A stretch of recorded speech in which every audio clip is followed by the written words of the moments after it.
Most traders are the liquidity that smart money uses. That is exactly why you keep buying the top and selling the bottom. Let me show you what liquidity actually is and how to spot it before everyone else.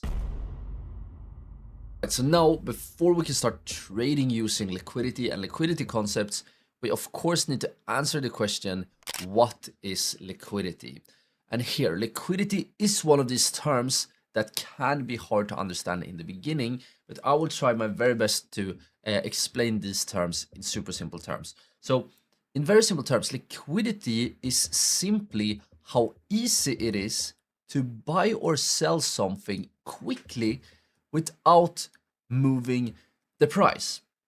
So one sort of way to think about this is, if you look at this image right here, I try to really demonstrate the difference here between a sort of high liquidity, in real life market and a low liquidity in real life market. So if we have for example, a farmer's market, right, like we have here to the right, you can see that we have many buyers and sellers that are buying and selling all the time. And because we have, trading happening all the time, that means that the prices will stay around the same because of competition. So no one can come in here and sell, I don't know, tomatoes for $100 a piece. That doesn't really work because there will be other sellers that sell it for much less and so on and so on. And one big buyer can't really come in and buy everything in the market. So the price will stay much more stable and it will be easy to buy and sell stuff. But if we instead look at the image here to the right, this is what I try to show an example of a low liquidity market. So if we have, for example, an antique shop where we maybe only have, one buyer and one seller at a time, this means that the price will, first of all, move much more slowly. We will have fewer transactions, right? But what it also means, and this is very important, is that if one buyer comes in, and let's say this buyer really wants this vase right here, he can actually affect the market himself. Maybe, the seller realizes that he really wants the vase, and he can then, increase the price of the vase and only sell it, for higher prices. I hope this gets a little bit intuitive understanding of what high versus low liquidity. When you think about high liquidity, think about lots of buyers and sellers and that the price moves more smooth, like right here.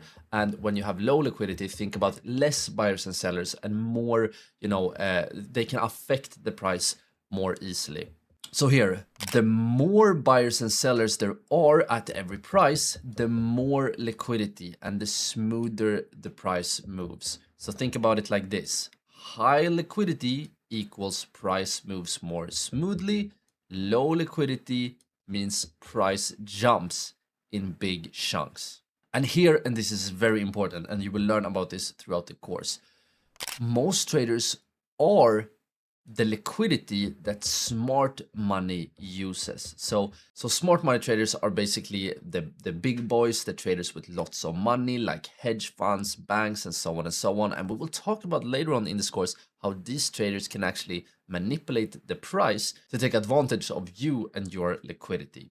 But for now, you don't need to worry about that too much because I want to jump into TradingView and show you an example of low versus high liquidity. Alright, okay, so now we are in TradingView and I actually have two charts up right here. On the left, you can see that we have the Bitcoin chart open and we are right now on a 5-minute time frame. So every candlestick represents 5 minutes of trading. And on the left here, I have a much smaller cryptocurrency known as Jasmy.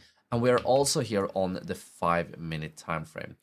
But the reason I chose these two charts right here is simple. This chart to the left is an example of a high liquidity chart, while the chart here to the right is an example of, a low liquidity chart. And how can we see this? Well, the first sign that I hope you can see, let me make this chart a little bit bigger, is that the price to the left here on the high liquidity chart is much more smooth. You can see here every candlestick looks like a normal candle, You can see here to the left, all the candles looks normal. We have, some candles with big bodies. We have some wicks right here, for example, a shooting star. But if you look at the low liquidity example, I hope you can see that the candlesticks looks like, very ugly to put it blunt. The candles are looking ugly. And what you will also see if we zoom in here is that you will see many candles that look, for example, something like this. You can see right here we have two candles that are just lines. This right here is a classic example of very low liquidity, because this means that during this time pretty much no trades were executed, maybe a few trades, but not enough trades to actually move the price. So very low amount of trading. And what you also can see is that we have these gaps. When we have gaps on the 5-minute chart, that is a clear warning sign that we're talking about low liquidity. So this is a tip I can already give you guys, that when you see a chart like this, when you have many ugly candles, you will have many candles without wicks, for example, right here. You will have many candles that are just lines, for example, right here. This is an indication of very low liquidity. And these markets are in general both much harder to trade, but they are also much easier for people with lots of money to manipulate. So my tip here for most beginners is to really try to avoid low liquidity markets right here and focus on high liquidity markets when we have, nice and smooth price action. Right, so now let's take a look at this video. Was just a very short clip from our full liquidity trading course right here on YouTube. To access the full course, all you need to do is to click or tap on the screen right here. I hope to see you all over there very, very soon.